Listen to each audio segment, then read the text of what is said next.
Bago pumasok sa Marquis Mansion, alam ko na ang aking asawa ay may isang alagaing pinapalayaw. Walang problema, ako ay ikinasal para maging pangunahing asawa ng isang marangal na pamilya, kaya natural na dapat magkaroon ng pagtitiis. Pagkatapos ng kasal, pinamahalaan ko ang Marquis Mansion ng maayos at ang aking reputasyon bilang mabait na asawa ay kumsa malat sa buong kabisera. Ang kerida na iyon yata'y walang utak at isinapubliko niya ang katotohanang hindi pa kami nagkakasama nang lubos ng Marquis na ikalat niya. Gusto niya akong hiyain sa pamamagitan nito para akong maging katatawanan. Ngunit hindi niya inakala na ang kanyang ginawa ay nagtulak sa aking biyenan na. Hilingan ang Marquis na kumatok sa aking pinto sa kalaliman ng gabi. Ako ang pangalawang lehitimong anak na babae ng Duke ng Estado. Ang aking ama, ang Duke ng Ding, at ang Marquess ng Yongning, ay matalik na magkaibigan na magkasamang lumaban sa digmaan. Pagkatapos bumalik mula sa tagumpay, sila ang nagpasiya para sa akin at sa batang Marquess na itakda ang kasal na ito. Nang malaman ito, ako ay puno ng pag-aalala at yumakap sa kandungan ng aking ina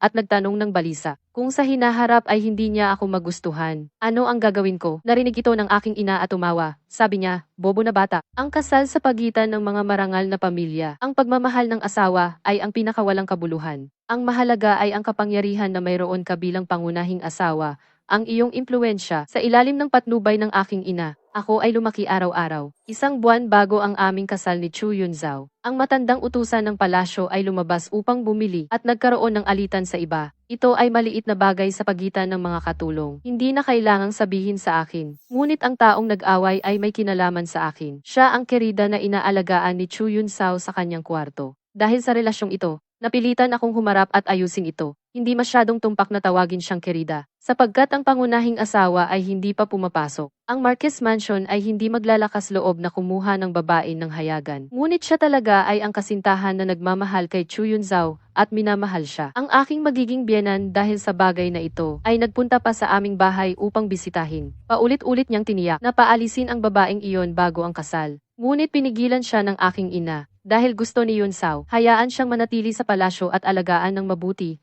Kapag nakapag-asawa na si Ayun, saka siya gawing pangalawang asawa. Ito ay parehong naisip ng aking ina. At gayon din ang aking kalooban. Kung si Chu Yunzao ay may totoong pagmamahal sa babaeng ito, kung sapilitan siyang paalisin ngayon, ito ay magdudulot lamang ng sama ng loob sa kanya. Kami ay magiging mag-asawa pa rin. Hindi ako umaasa ng perpektong pag-ibig. Kahit man lang ay magalang sa isa't isa, dapat siyang maging magalang sa akin. Kung dahil sa isang babae, mag-aaway ang dalawang pamilya at mapapahiya ang magkabilang panig. Sa aking pamamahala sa Marquis Mansion, sa hinaharap ay lubos na makakasama. Bago umalis ang aking magiging biyenan, paulit-ulit niyang tiniyak sa aking ina na bago ang kasal namin ni Chu Yunzao, sila ay tiyak na pigilan si Fook at hindi niya hahayaang sirain nito ang kasal na ito na lubos na pinahahalagahan ng dalawang pamilya. Pagdating ko sa Ming Yue Fang, si Fook ay payapang nakaupo sa armchair at umiinom ng tsaa. Namamaga ang mukha ng aking yaya. Samantala, ang kasambahay ni Fook ay mas malala ang kalagayan. Gusot-gusot ang buhok, dugo pa ang labi dahil sa pagkakaguhit. Sa daan,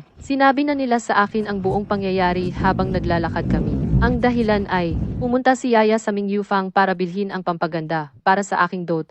Ngunit sinadyang agawin ni Fook, natural na hindi pumayag si Yaya. Habang nag-aaway sila, ang kasambahay ni Fook ay nagsalita ng masasakit na nagsasabing, kahit ako ang pangalawang anak na babae ng duke, ano naman, hindi pa rin mahawakan ang puso ng asawa, walang kwentang tao lamang. Kung sakaling mapangasawa ko ang Marquis, araw-araw ay mamumuhay nag-iisa sa bahay, si Yaya ang aking nurse. Tinuring niya akong parang sariling anak. Pinahahalagahan niya ako tulad ng kanyang mata. Ako ay pinalaki niya, siya rin ang nakakita sa akin na dahan-dahang lumaki hanggang maging ganito ako ngayon. Paano niya matitiis na siraan ako ng iba? Agad na nakipag-away si Yaya sa kasambahay, nagsuntukan sila. Namumula ang mata ng aking yaya, sinaway niya ang aking mga kasambahay. Ang ganitong maruming bagay. Bakit mo hinayaang pumunta rito si Binibini? Hindi mo ba alam kung sino siya? Isama mo na agad si Binibini pauwi. Ngumiti ng malamig si Fuku.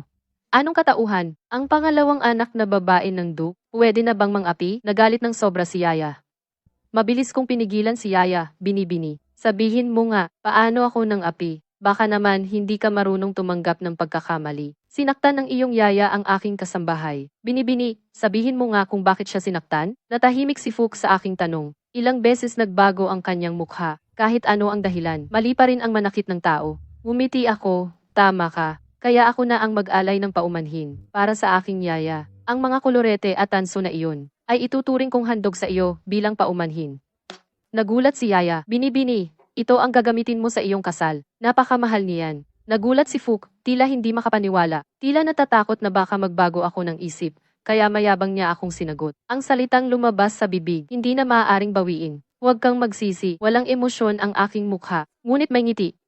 Hindi ako magsisisi. Kinuha niya ang mga gamit at umalis ng mayabang. Pagkaalis niya, umiyak si Yaya. Kasalanan ko ito. Ako ang dahilan kung bakit naapektuhan ang binibini. Kung maaapektuhan ang kasal mo kahit mamatay ako, ay hindi sapat. Ngumiti ako at inalo siya. Huwag kang mag-alala, Yaya. Ang kasal na ito ay hindi lang para sa akin. Hindi tayo ang dapat mag-alala. Kakatapos lang naming makauwi ng ali. Dumating ang ina ni Chu Yunjiao kasama siya. Nakaayos ng maayos sa mesa ang ninakaw sa akin ni Fuku, ang gininto ang tansong maskara. Nagkatinginan kami ng aking ina. Tahimik siyang umiinom ng tsaa. Sanuanak ina ni Chu Yunzao. Lumalabas ang mga butil ng pawis. Ito ang titulo ng tindahan ng Ming Yuefang. Para itong dagdag na regalo kay Ayaw. Isang munting tanda ng pagpapahalaga. Si Fuk ay pinsan ni Yunxiao. Maagang namatay ang kanyang mga magulang. Iniwan lang nila siyang nag-iisa. Kami ay inatasan ng iba. Si Chu Yunzao ay sumunod sa sinabi ng kanyang ina. Tiya, binibining dalawa. Binalaan ko na ang aking pinsan. Ang nangyari ngayon ay kasalanan niya. Ang titulong ito ay munting handog naming mag-ina. Pakitanggap po, binibining dalawa. Pagkatapos ng kasal, ilalagay ko ang aking pinsan sa ibang bahay. Ang patakaran ng sambahayan ay paghiwalayin ang asawa at kerida. Nirerespeto ko po kayo?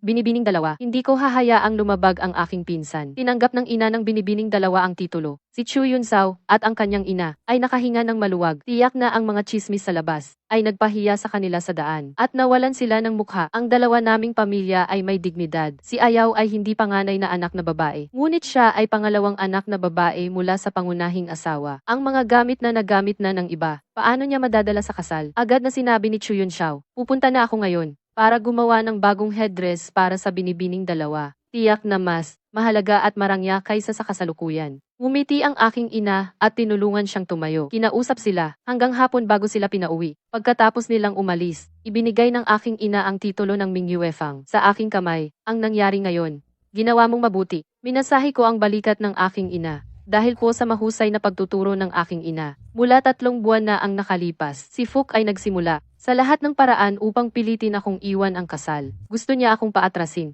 at ipawalang bisa ang kasal kay Chu Yunxiao. Pero nanatili akong walang kilos. Hanggang ngayon lang ako kumilos sa pamamagitan ng pag-atras. Gumawa ako ng aksyon. Ito ay dahil sa ilang sandali. Ang aking ama at ang ama ni Chu Yunzao ay parehong babalik sa kabisera. Ang kasal na ito ay inayos ng ama ni Chu Yunzao. Kung magkakaroon ng anumang pagkakamali, ang espada ng matandang marquis ay hindi patatawarin si Fuk. Ang eksena sa oras na iyon. Kung hindi mamatay si Fuk, mahirap tapusin. Kaya ngayon, si Chu Yunzao ay personal na dumating upang humingi ng tawad. Ang Ming Yuefang ay ang pinakasikat na tindahan sa kabisera. Taon-taon ay kumikita ito ng 10,000 tael. Ang paglabas nila nito ay nagpapakita ng kanilang pagsusumikap. Naiintindihan ko na rin kung gaano kahalaga si Fuk sa kanya. Ngunit gaano man kabigat, hindi ito hihigit sa iyong opisyal na posisyon. Sa hinaharap, ikaw ang mamamahala sa sambahayan ng marquis. Hindi ka dapat tumutok lang sa iyong asawa. Kung siya ay mamatay ng mas maaga, kaysa sa iyo, ikaw ang magiging matandang ginang ng buong sambahayan. Lahat ay igagalang ka. Ang buong sambahayan ay para sa iyo at sa iyong mga anak.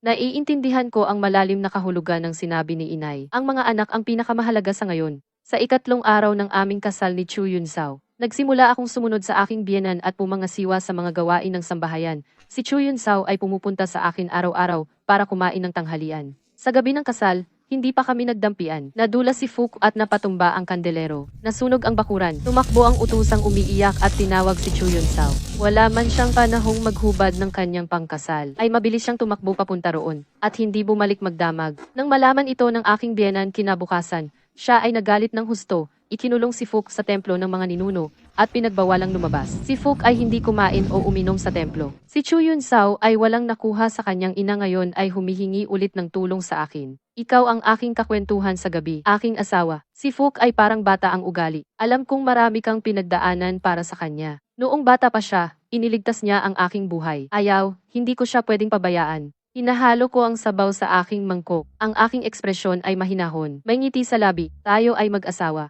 Magsasama habang buhay. Ang iyong problema ay aking problema. Ako na ang lalapit sa aking biyenan para sa iyo. Dahil sa akin, papakawalan niya siya.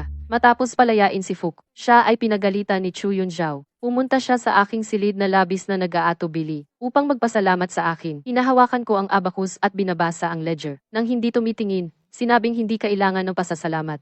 Maging maayos ka lang. Sa loob ng bakuran, galit siyang inihagis ang kanyang panyo, at umalis na nagagalit. Kinabukasan, nang umuwi si Chu Yunsao mula sa paghaharap, nagkukumpara ako ng bilang ng mga utusan at utusang babae, kasama ang aking biyenan. Malapit na ang taglamig, dapat bigyan ang mga utusan ng 2 damit pang taglamig upang maprotektahan sila sa lamig. Si Fook ay dating anak ng isang opisyal abala ang sambahayan.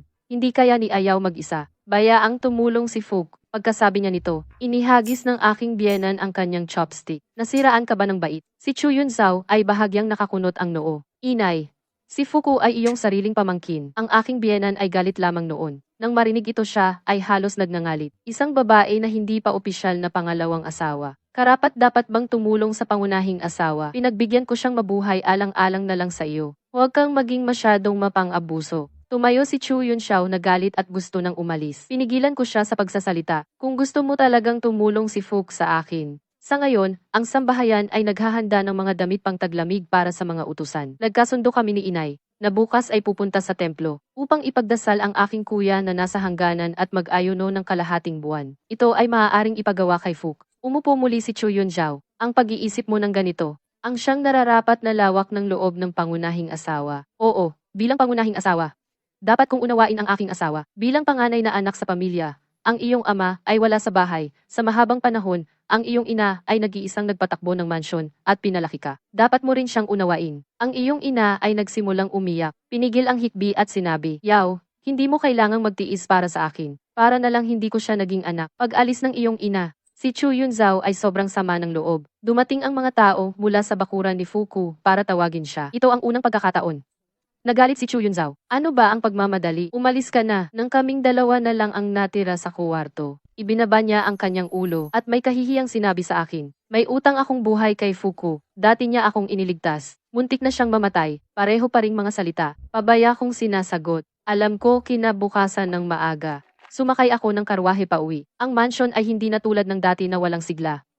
Naging masigla muli. Sa loob ng kalahating buwan na ito, ako ang mamamahala ng mga gawain sa mansyon. Kapag bumalik ang ginang, magpahinga na lang kayo at mag-enjoy. Hindi na kailangang mag-alala tungkol sa mga bagay na ito. Sana matupad ang iyong nais. Ay, ang mga account ng mayayamang pamilya. Hindi ganoon kadaling pamahalaan. Kung ito ang unang pagkakataon niyang mamahala mag-isa at nagkamali siya, sa hinaharap, si Chu Yunsao ay hindi na makapag-usap para sa kanya. Ang iyong ina ay dahil sa kanyang kakulangan sa kakayahan, ay lalo siyang mangingilabot. Wala na siyang pagkakataong mamahala muli kung nais mong mapahamak ang isang tao. Dapat mo muna siyang gawing mayabang at mapagmataas. Ito ang aral na itinuro sa akin ng aking ina. Si Fuku ay tulad ng noong una ay pinahirapan ng aking ina hanggang sa desperasyon. Si Concubine Q na hindi na naglakas loob na umangat. Dati, sa aming sariling bahay, pinapanood ko lang ang aking ina na humahawak ng mga bagay na ito. Ngayong wala na ang aking ina. Ito ang una kong pagkakataon sa mansyon, na aktwal na magpatakbo ng mga bagay. Matapos mamahala si Fuku, nagkasakit ang iyong ina. Buong araw na nakakulong sa kanyang bakuran at hindi lumalabas. Malapit na ang bagong taon. Si Concubine Sian sa palasyo ay nanganak ng prinsipe. Itinaas siya ng kanyang kamahalan bilang mahal na konsorte. Si Chu Yunsao bilang Deputy Minister of Rights, kamakailan ay namamahala at sinusuri ang mga kaugnay na bagay sa seremonya ng pagtataas. Ito ang unang prinsipe na isinilang. Matapos umakyat sa trono ang kanyang kamahalan. Tuwang-tuwa ang kanyang kamahalan, binigyang diin ang seremonya ng pagtataas. Sinisikap ni Chu Yunsao na unawain ang kalooban ng emperador. Natatakot na magkamali at magalit ang emperador, kaya bihira siyang umuwi kamakailan. Kapag abala, diretso na siyang natutulog sa opisina. Ito ay karaniwang pangyayari. Ang buong mansyon, biglang naging nasa ilalim ng kontrol ni Fuku. Agad na sinamantala ni Fuku ang pagkakataong ito upang alisin ang mga kalaban at ang mga bagay tungkol sa kanyang talino at kay Dongyi, nakalimutan na hindi niya alam na ito ay simula ng aking paghawak ng mansyon ng mag-isa. Si Tita Jo na namamahala sa kusina ay mabait. Magaling siya sa gawaing ito. Marunong siyang manalo ng loob ng mga tao. Kusina. Ang kusina ay laging magandang trabaho para sa mga alila. Sa madaling sabi, ito ay isang magandang trabaho. Noong kinuha ko ang mga libro ng pamilya, kumpara ko ito sa mga libro ng Duking Estado, at nakita ko na ang kusina ng palasyo ay hindi mahuhuli. Mas mahusay pa kaysa sa Duking Estado. Ibig sabihin, may magaling na tagapamahala rito. Balanse niya ang interes ng amo at ng mga tauhan.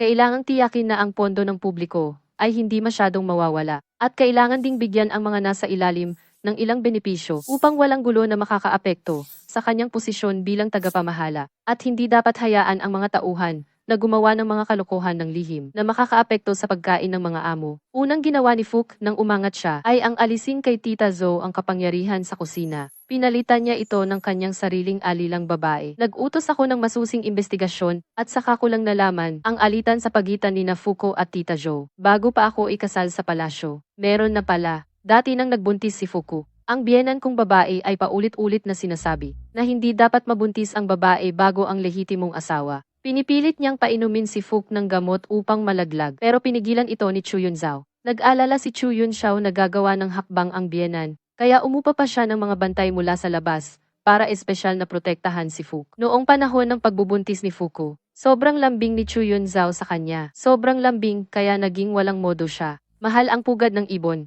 Lalo na ngayong taon, nakakaunti ang ani, kaya lumiit ang gamit nito. Ang dami ng pugad na inihahain sa palasyo araw-araw ay may itinakdang dami. Nagreklamo si Fook na isang mangkok ay kulang at parang pinagkaitan ang kanyang anak sa tiyan. Ang kanyang alilang babae ay bumubulong sa kanya na nang kumuha umano ng pugad sa kusina, may nakita pang 2 mangkok, iisa para sa asawa ng Marquis at isa para kay Xiangjue. Nang marinig ito ni Fook, bigla siyang nagalit, babaeng iyon. Isang alilang babae sa silid. Bakit siya karapat-dapat sa pugad na ganyan kaganda? Si Xiangjue ay ang alilang babae na inilagay ng aking biyenan pero masyadong mahiyain at duwag. Hindi niya nalampasan si Fook. Simula nang magkasundo sina Chu Yunzao at Fook, hindi na siya muling nakita si Chu Yunzao. Natural na hinamak ni Fook si Xiangyu at naiinggit siya rito. Dahil mas bata ito ng ilang taon, naaalala niya ang dati na si Chu Yunzao ay espesyal sa kanya. Parang may tinik sa lalamunan, kaya sinamantala niya ang pagbubuntis at gumawa ng gulo dahil sa pugad. Pero si Tita Zoe ay hindi nagpatalo. Ayaw niyang ibigay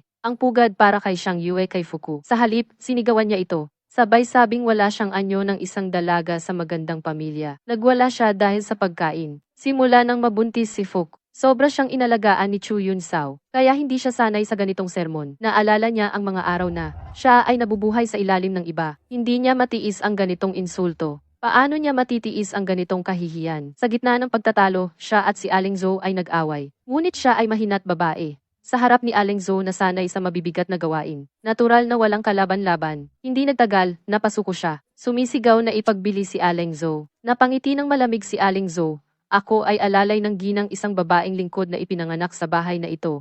Kahit na ginawa kang pangalawang asawa. Wala kang kakayahang ipagbili ako. Lalo na ngayon wala ka pang titulong pangalawang asawa. Hindi ka pa maituturing na babae sa silid. Inihatid siya ni Aling Zoe sa aking biyenan. Si Xiangjue ay may hawak na lalagyan ng plema. Nag-aalaga ang biyenan. Matapos marinig ang buong kwento mula kay Aling Zoe, galit na kinuha ang lalagyan ng plema mula kay Xiangjue at ibinato sa ulo ni Fook. Sumigaw ng walang utang na loob. Si Fook ay natakot at bumagsak sa sahig. Masakit ang tiyan, dinala pabalik. Si Chu Yunzao ay pinabalik din, pinagalitan ng biyenan. Ang mangkok ng bird's nest ni Xiangjue ay galing sa kanyang sariling pera. Mula noong pasukan ng taglamig, siya ay nagkasakit ng banayad. Hindi gumaling. Si Xiangju ay gumamit ng kanyang dugo bilang gamot. Maingat siyang inalagaan ng kalahating buwan. Saka lamang gumaling ang kanyang katawan. Kaya't nagkaroon ng sobrang mangkok ng bird's nest. Sinong makakainis na si Fook ay ganyan kawalang galang? Noong pinuntahan ni Chu Yunzao si Fook, bihira siyang hindi nagpakasawa sa kanya. Sa halip, nang sabihin niyang ipagbili si Xiangjue pinagalitan siya ng husto. Dalawang sunod na pagkabigla, naging dahilan na hindi na iligtas ni Fuku ang bata. Bago pa man ang isang buwan, nagkaroon siya ng pagkalaglag. Hindi siya nangahas mapuot sa biyenan lalong hindi kay Chu Yunzao. Kaya't ang sakit ng pagkawala ng bata ginawang galit na itinuon kay Xiangjue at Aling Zoe. Kapag nagkaroon siya ng kapangyarihan, natural na maghihiganti siya at maghahabol ng katarungan ibinigay ko ang sulat mula sa mansyon sa aking ina. Matapos basahin ng aking ina, ngumiti ang kanyang mga labi. Sa ganitong magandang pagkakataon, hindi iniisip na manatili at magpakita ng kapangyarihan sa mansyon manalo ng loob ng iba. Sa halip ay nagmamayabang, talagang tanga pero kaibig-ibig. Inayos niya ang balahibo ng fox sa aking balikat. Lumitaw ang lambot sa kanyang mga mata. Ang iyong ate ay naging asawa ng emperador. Ngayon ay nanganak na siya ng anak ng emperador. Ang pamilya ay mayroon ng isang napakataas na asawa ng emperador, hindi na pwedeng magkaroon ng pangalawa. Ang iyong ama ay nanalo muli sa digmaan. Ang aming pamilya ay parang apoy sa mantika. Sa iba, parang bulaklak na kumikinang. Ngunit sa totoo, parang naglalakad sa manipis na yelo. Bawat hakbang ay puno ng pag-aalala. Ang pag-aasawa mo sa pamilya Chu ay ang pinakamabuting kasal na maaaring iayos ng iyong ama at ako para sa iyo. Ang mansyon ay hindi masyadong prominente, hindi rin masyadong mababa kumpara sa atin. Hindi naman masyadong iwasan na magdulot ng tsismis. Sa pagbalik ng iyong ama sa pagkakataong ito, ay ibibigay na niya ang kapangyarihang militar. Ang pamilya Chu ay may mga tao sa kampo ng maraming henerasyon. Dito, ang aking ina, nagiging malamig ang boses. Kung darating ang araw na nasa kawalan na, ang anak ng iyong ate at ang iyong anak ay ang dalawang pinakamahalagang binata sa kabisera. Nanginig ang katawan ko.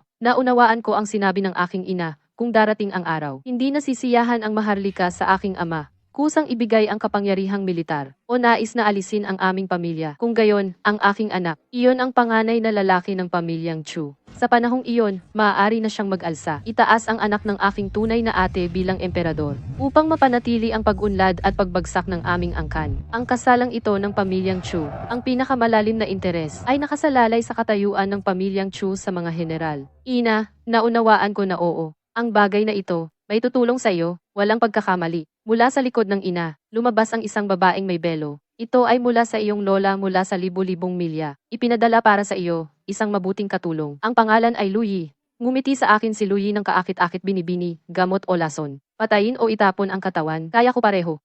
Hindi ko napigilan ang pagtawa. Ina, ito nga ay isang mabuting katulong para sa akin. Itinaas ko ang aking mga mata at tumingin sa labas ng balkonahe. Sa isang sulya puno ng puti, mahalagang balahibo ng fox.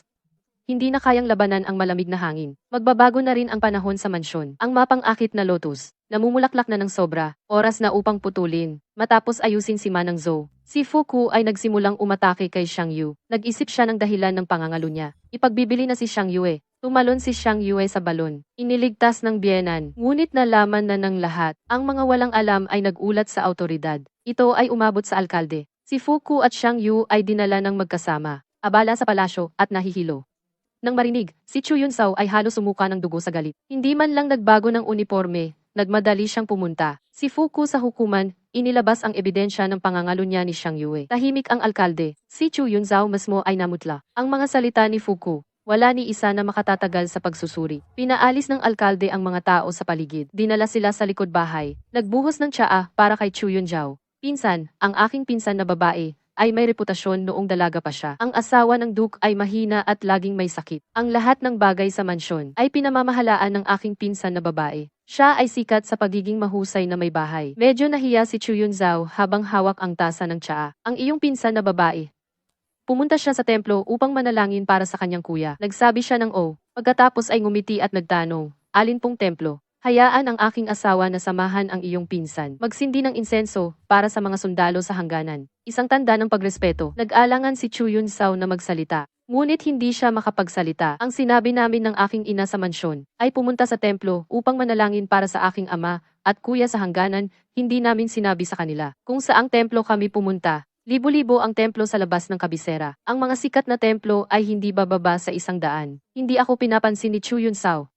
Kaya hindi rin niya alam ang aking itineraryo. Ang aking hangal na asawa, natahimik sa tanong, pero hindi siya pinabayaan ng pinsan ko. Pinsan, ang pinsan kong babae ay hinahangad ng marami noong binata pa siya. Siya ang pangalawang anak na babae ng Duke. Ang pagpapakasal sa iyo ay isang mababang pag-aasawa. Wala ba siyang mas magandang pagpipilian? Ang dahilan kung bakit siya pumili na pakasal sa iyo ay dahil gusto ka lang niya. Kahit hindi mo siya gusto, dapat mo pa ring bigyan siya ng respeto bilang pangunahing asawa. Pinagkatiwalaan mo ang isang kirida na mamahala ng sambahayan at nagdulot pa ng ganitong gulo. Malapit na ang seremonya ng pagdarasal. Gusto mo bang ipahiya ng mga matatandang opisyal ng ministry ng mga opisyal at ireklamo ka? Tumanghod si Chu Yunsao. Medyo nataranta. Paano siya magugustuhan ako? Bumuntong hininga ang pinsan. 4 na taon na ang nakalipas sa kanyang pagpunta sa templo para magdasal. Nakatagpo siya ng mga tulisan sa bundok. Ikaw ang nagligtas sa karwaheng iyon. Nagulat si Chu Yunsao. Siya pala, pinsan.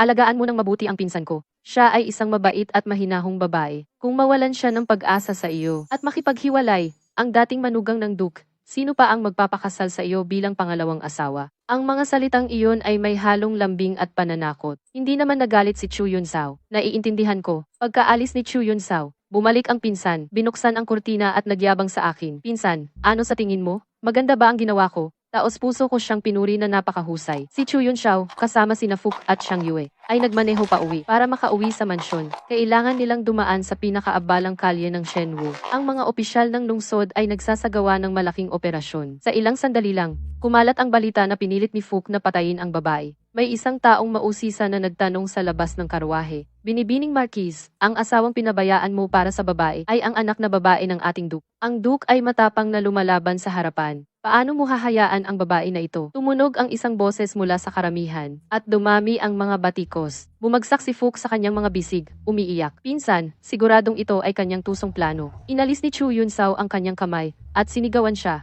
Si Ayaw ay nasa templo nagdarasal para sa kanyang ama at kapatid. Paano niya magagawa ang ganoong bagay kung hindi dahil sa iyong hindi magandang pag-uugali? Paano nagkaroon ng ganitong gulong ngayon? Bago pa nakapagreklamo si Fook, dumating na ang karwahe sa mansyon. Tatlong tindero na nakasuot ng seda ay pumigil kay Chu Yunxiao. Ikaw ba ang binibining Marquis? Nagtataka si Chu Yunxiao. Sino ka? Kami ang mga may-ari ng tatlong malalaking tindahan ng burda. Noong nakaraang buwan, ang iyong asawa ay nagbigay sa amin ng deposito. Sinabi niya na para sa mga katulong, magpapagawa ng mga damit para sa taglamid. Ngunit hindi pa naibigay ang mga sukat ng ilang katulong. Ilang beses na kaming nagpadala ng tao para mangulit. Ngunit sinabi ng mga tao sa mansyon na wala ang asawa. Ngayon, ang namamahala ay isang kirida, at hindi niya rin ibinigay ang mga sukat sa amin. Ngayon, napakalamig na ng hangin. Ang mga mayayamang pamilya sa kabisera ay marami ang pinapagawa na damit para sa taglamid. Hindi na namin kaya ang dami. Ngayon, pumunta kami para ibalik ang deposito sa mansyon. Ang mga salitang iyon ay nagpatahimik kay Chu Yunsao. Kung tutuusin, ang mansyon ang nakaabala sa kanila.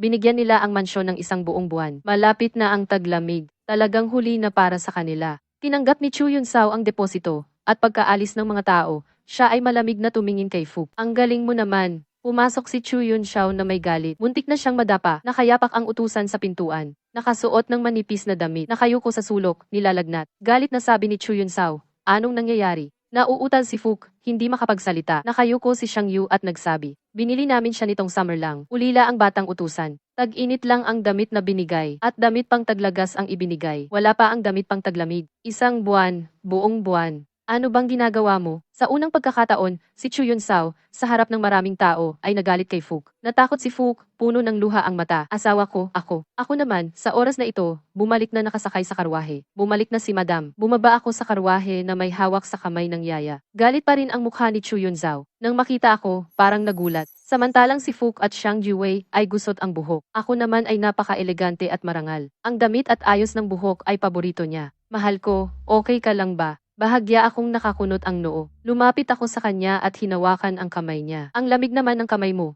Pasok na tayo. Sumulat sa akin si ate. Sabi niya, tungkol sa appointment mo. Abala ka ng abala. Halos wala kang pahinga. Natutulog ka pa sa palasyo. Pagkarinig ko, umuwi ako kaagad. Kahit na ang panahon ng aking pagdarasal para sa aking ama at kuya ay hindi pa tapos, pero sa tingin ko maiintindihan nila ako. Kung tutuusin, mahal ko, ikaw ay mahalaga rin sa akin. Wala na ang mga mata ni Chu Yunsao. Malamig ang trato ni Xiang Yue sa kanya. Si Fook ay puro problema ang naidudulot. Pinaratangan din siya ng tiya na hindi kayang pamahalaan ang bahay. Pati ang mga tao sa lansangan ay pinaparatangan siya na mas mahal ang kabit kaysa sa asawa. Walang ni isang taong nagmamalasakit sa kanya. Sa loob ng isang buwan, kung kumain ba siya ng maayos, kung nakatulog ba siya ng maayos, inutusan ko ang yaya na sabihin kay Yaya Joe na magluto ng 2 bowl ng sabaw para sa asawa ko. Pabulong niyang tinanong kung bakit 2.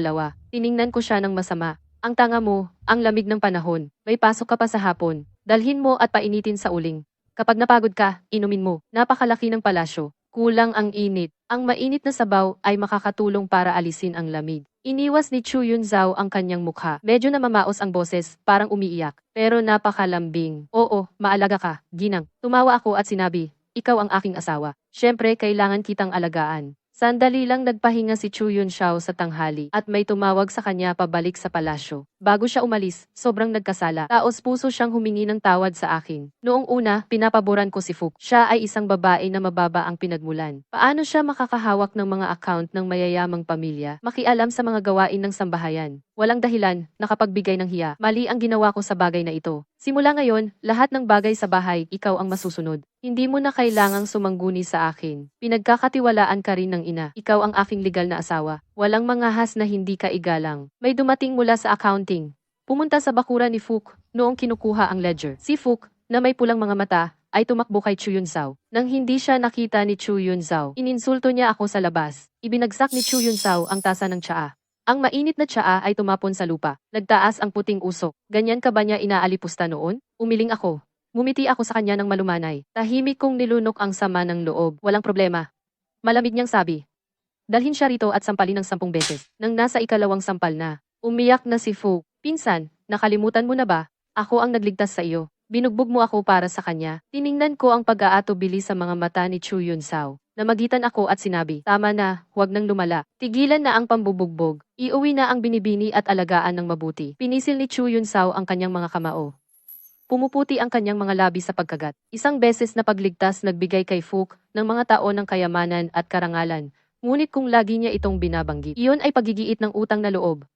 Walang taong makayanan ang ganitong uri ng benefactor. Si Fook ay naghuhukay ng sarili niyang libingan. Ang unang bagay, pagkatapos mabawi ang kapangyarihan sa pamamahala, pinalitan ko ang posisyon ni Tia Zhou. May kakayahan ka. Ang pagiging tagapamahala lamang ng kusina ay hindi sapat sa iyong kakayahan. Sa hinaharap, tulungan mo akong magbahagi ng mga alalahanin. Si Tia ay lumuluha at lumuhod sa lupa.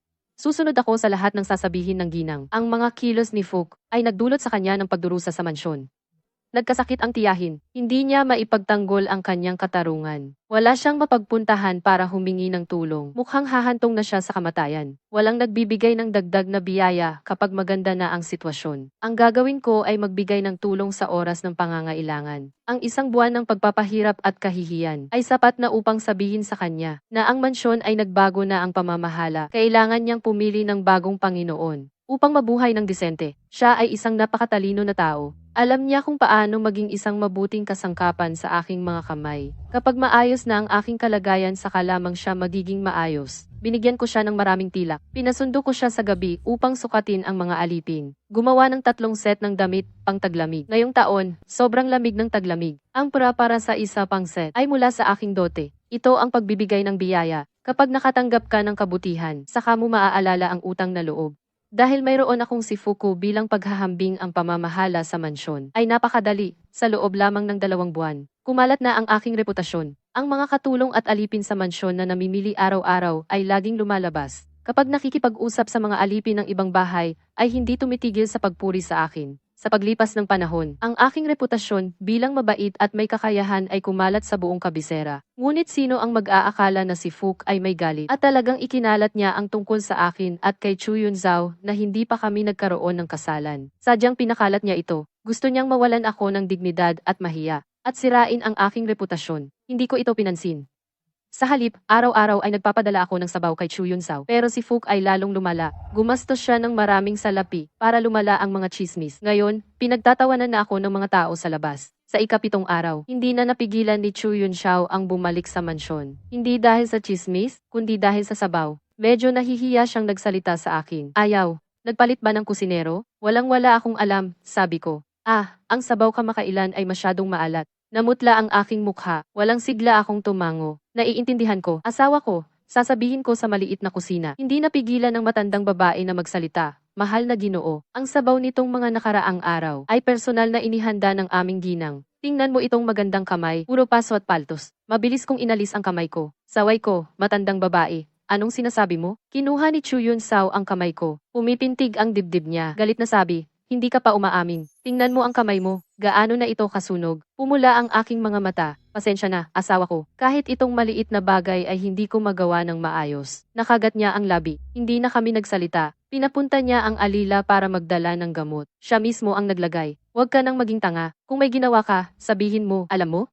Napatawa ako habang umiiyak. Tumango ako sa kanya. Nagpakita ako ng parang batang babae. Nagkaroon ng lambing ang kanyang mga mata. Hindi napigilang hawakan ang aking buhok. May dumating na tao sa labas. Sabi, inaanyayahan siya ng biyenan. Pag alis niya, nandidiring pinunasan ko ang lugar na hinawakan niya. Ang mga chismis sa labas, ay ako mismo ang nagpagawa para marinig ng biyenan. Siya ay napaka-proud. Hindi niya kayang mawalan ng mukha. Paglabas mula sa looban ng prinsipe konsorte, pumunta si Chu Yunzao sa looban ni Fook. Pinagalitan siya ng husto at maraming bagay ang kanyang ibinagsak. Paglabas, may mga gasgas sa lieg at mukha niya. Ito ang unang beses na ikulong niya si Fook. Kung wala ang kanyang pahintulot, hindi na makakalayo si Fuku. Sa totoo lang, maraming maling ginawa si Fuku noon. Alam niya lahat. Pero noon, mahal niya ito. Kaya pinagbigyan niya sa lahat ng paraan. Kaya hindi niya pinapansin ang mga hinaing ng iba. Pero ngayon, bakit bigla siyang nagmamalasakit? Chu Yunzao, may gusto ka na ba sa akin? Nang gabing iyon, matapos kong inumin ang gamot na inihanda ni Luyi para mabuntis,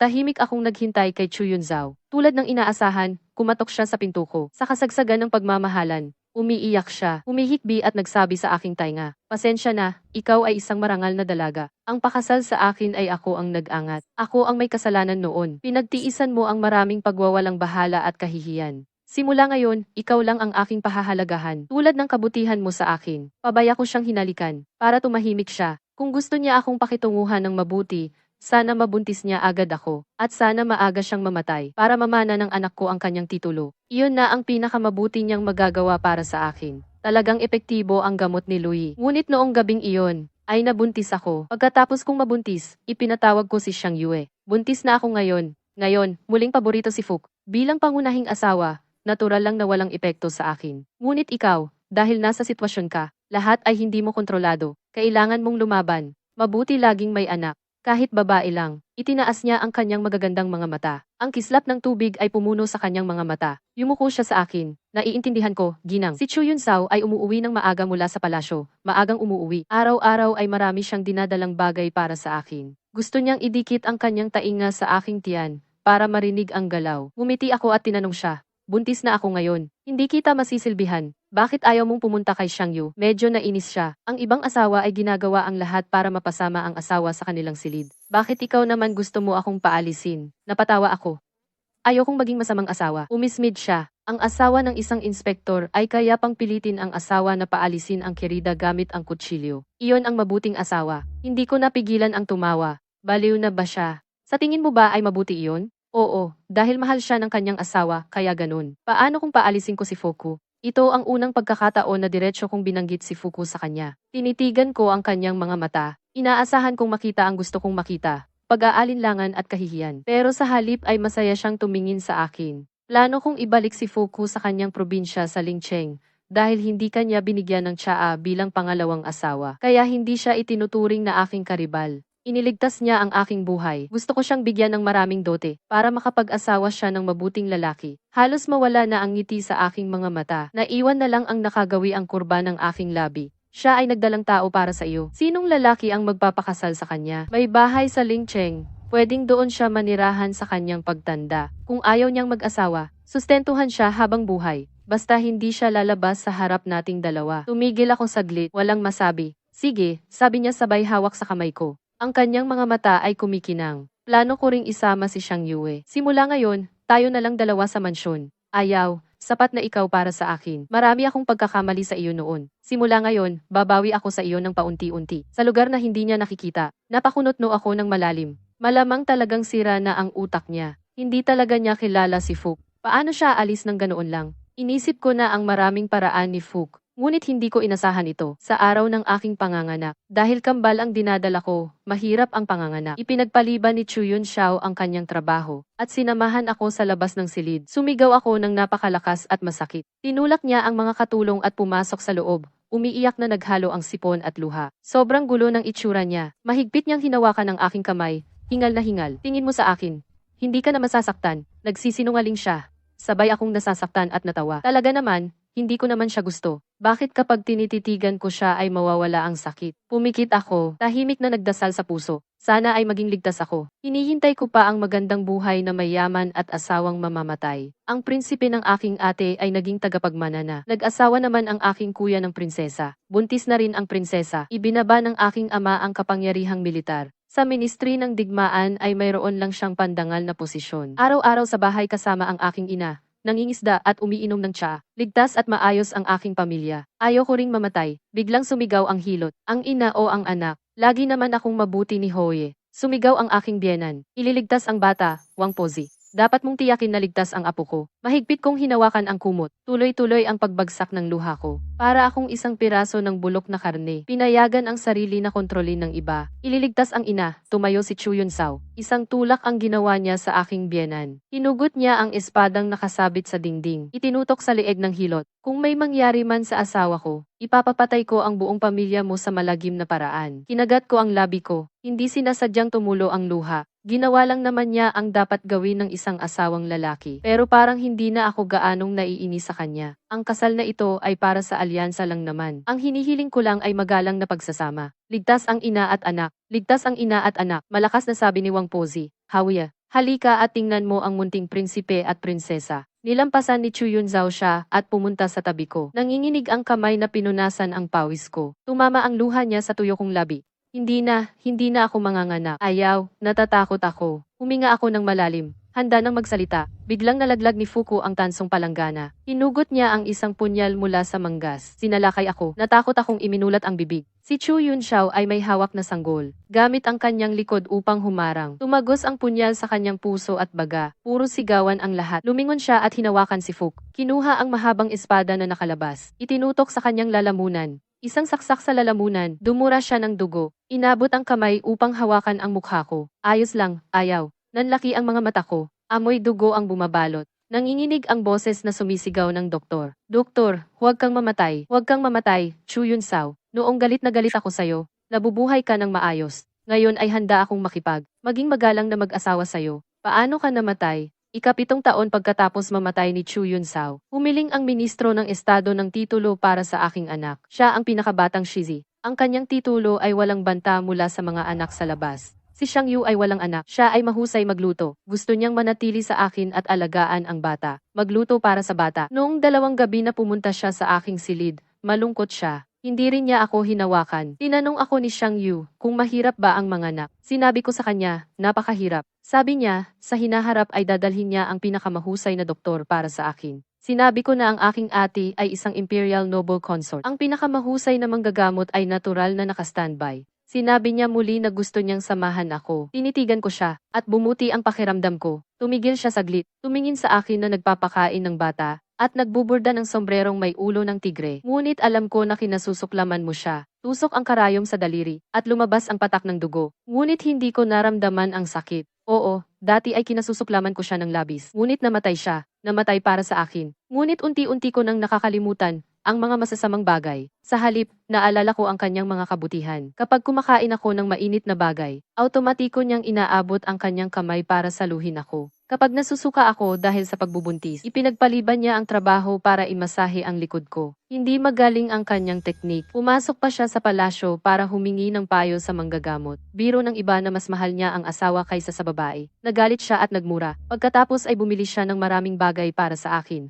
para bayaran ako. Siya ay isang mabuting tao, tumutulong sa mga matatanda, at mabait sa mga alipin. Ngunit dati, hindi ako ang gusto niya. Ngunit ngayon, bakit hindi ako makaiyak? Ayos lang, magiging maayos ako para sa kanya, ako sa aming anak. Ang aking pamangkin, pagkatapos maging emperador ang aking anak na lalaki, ay nakagawa ng pangalan sa kampo militar. Siya ay hindi natalo sa laban. Lahat ay nagsasabing siya ay isang batang bayani. Ang aking anak na babae ay lumaki na katulad ko noong araw. Ginampanan ko ang papel ng aking ina, ang dating papel. Bobo, ang kasal sa mga marangal na pamilya, ang pag-ibig sa asawa ay hindi mahalaga. Ang mahalaga ay, ang kapangyarihan mo bilang may bahay. Siya ay sumandal sa aking kandungan at naglambing. Ako ay maingat na pumili. Para sa kanya ay pumili ako ng isang gusto niya. At nagustuhan din siya ng mabuting binata. Lumipas ang ilang taon. Ang aking anak na lalaki ay nag-asawa na. Hindi nagtagal, ako ay naging matandang ginang ng Marquis. Lahat ay pumupunta para igalang ako. Sa bahay, inaalagaan ko ang mga apo. At nakikipaglaro ng leaf cards sa mga kapatid na babae. Ilang taon na, hindi ko na naisip si Chu Yunxiao. Araw-araw ay masaya ang aking buhay. Ngunit ng gabing iyon, nanaginip ako kay Chu Yunxiao. Mahinahon kong binilang sa kanya ang aming 2 anak. Gaano sila kamaaunawain, masunurin at magaling. Siya ay nakaupo sa aking paanan, at nakinig ng mabuti sa akin buong gabi. Hanggang sa dumating ang umaga, tinapik niya ang alikabok sa kanyang pantalon. Tumayo at umalis. Ayaw, nag-ipon ako ng 30 taon na merito sa ilalim. Para makita ka. Nakita kong maayos ang iyong pamumuhay. Ako ay kontento na. Medyo malamig ang tugon ko. Kung gayon, magpaka-reincarnate ka na. Ang kanyang mga mata at kilay ay kumurba. Ang kanyang mukha ay gaya ng mahalagang bato. Ayaw. Maaari kitang hintayin para sabay tayong mag-reincarnate. Sa susunod na buhay, gusto mo bang maging mag-asawa tayo? Napakasama ng sinabi ko ng may pagkayamot. Ayaw ko, hindi kita gusto. Ngumiti si Chu Yunzao. Alam ko, ayaw, aalis na ako.